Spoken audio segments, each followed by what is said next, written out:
हस्तिनापुर की धरती पर एक महान वंश खड़ा था, कुरुवंश। राजा शांतनु, फिर भीष्म की कठोर प्रतिज्ञा और उसके बाद अंधे राजा धृतराष्ट्र और त्यागी पांडु। यहीं से नियति ने दो धाराइयों बनाई। एक ओर पांडु के पुत्र पांडव, दूसरी ओर धृतराष्ट्र के पुत्र कौरव। एक ही महल में पल्ले, एक ही गुरु से सीखे। लेकिन जहां पांडवों में संयम था, वहीं कौरवों में धीरे धीरे अहंकार बढ़ता गया। महाभारत का बीज यहीं बोया गया, बिना किसी युद्ध के। गुरु द्रोणाचार्य के आश्रम में राजकुमारों ने विद्या सीखी। अर्जुन की एकाग्रता अद्वितीय थी, भीम की शक्ति अजेय। युधिष्ठिर का मन धर्म में रमा था, पर दुर्योधन हर सफलता में अपना अपमान देखता। उसी ईर्ष्या में उसने कर्ण को मित्र बनाया, एक ऐसा योद्धा जिसे संसार ने पहचान नहीं दी थी। यह मित्रता आगे चलकर युद्ध की रीढ़ बनी। पांडवों को मिला इंद्रप्रस्थ, एक उजड़ा हुआ क्षेत्र जिसे उन्होंने स्वर्ग बना दिया। युधिष्ठिर का राजसूय यज्ञ हुआ। पूरे भारत ने पांडवों की समृद्धि देखी और तब दुर्योधन का हृदय जल उठा। माया सभा में उसका गिरना केवल शरीर का नहीं था, वह उसका अहंकार था जो ठोकर खा गया। उसी क्षण उसने निश्चय कर लिया, यह अपमान वह कभी नहीं भूलेगा। शकुनी के पासों ने इतिहास की दिशा मोड़ दी। युधिष्ठिर एक एक कर सब हारते गए, राज्य, धन, भाई और अंत में द्रौपदी। सभा मौन थी।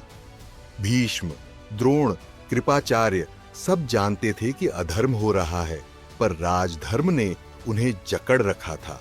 द्रौपदी का अपमान केवल एक स्त्री का नहीं था, वह धर्म की सार्वजनिक हत्या थी। यही तय हो गया कि अब युद्ध टल नहीं सकता। 13 वर्षों का वनवास पांडवों के लिए दंड नहीं, तपस्या था। वन में उन्होंने शस्त्र ही नहीं, संयम सीखा। इधर हस्तिनापुर में दुर्योधन का अहंकार और बड़ा होता गया। समय पूरा हुआ। पांडवों ने अपना राज्य मांगा, लेकिन दुर्योधन ने शांति को ठुकरा दिया। युद्ध अब नियति बन चुका था। कुरुक्षेत्र की भूमि, दो सेनाएं आमने सामने। अर्जुन का धनुष गिर पड़ा। अपने ही लोगों के विरुद्ध युद्ध उसे असहनीय लगा। तभी श्री कृष्ण ने कहा, जब अधर्म खड़ा हो तब मौन पाप होता है। गीता का उपदेश केवल अर्जुन के लिए नहीं था, वह पूरी मानवता के लिए है। युद्ध शुरू हुआ। भीष्म गिरे, द्रोणाचार्य का अंत हुआ। अभिमन्यु चक्रव्यूह में शहीद हुआ। कर्ण और अर्जुन आमने सामने आए। भाग्य ने अपना निर्णय दिया। अंततः दुर्योधन भी गिर पड़ा।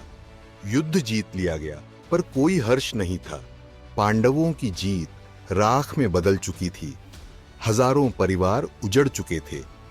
युधिष्ठिर का सिंहासन कांटों से भरा था। महाभारत ने यह सिखाया, हर युद्ध, चाहे धर्म के लिए ही क्यों न हो, कुछ न कुछ छीन लेता है। वर्षों बाद पांडवों ने सब त्याग दिया और हिमालय की ओर चल पड़े। एक एक कर सब गिरते गए, केवल युधिष्ठिर अंत तक चला। साथ में एक कुत्ता। स्वर्ग के द्वार पर कहा गया, कुत्ते को छोड़ दो। युधिष्ठिर ने मना कर दिया। कुत्ता धर्म बन गया और युधिष्ठिर स्वर्ग में प्रवेश कर गए। महाभारत समाप्त हुई, लेकिन उसका प्रश्न आज भी जीवित है।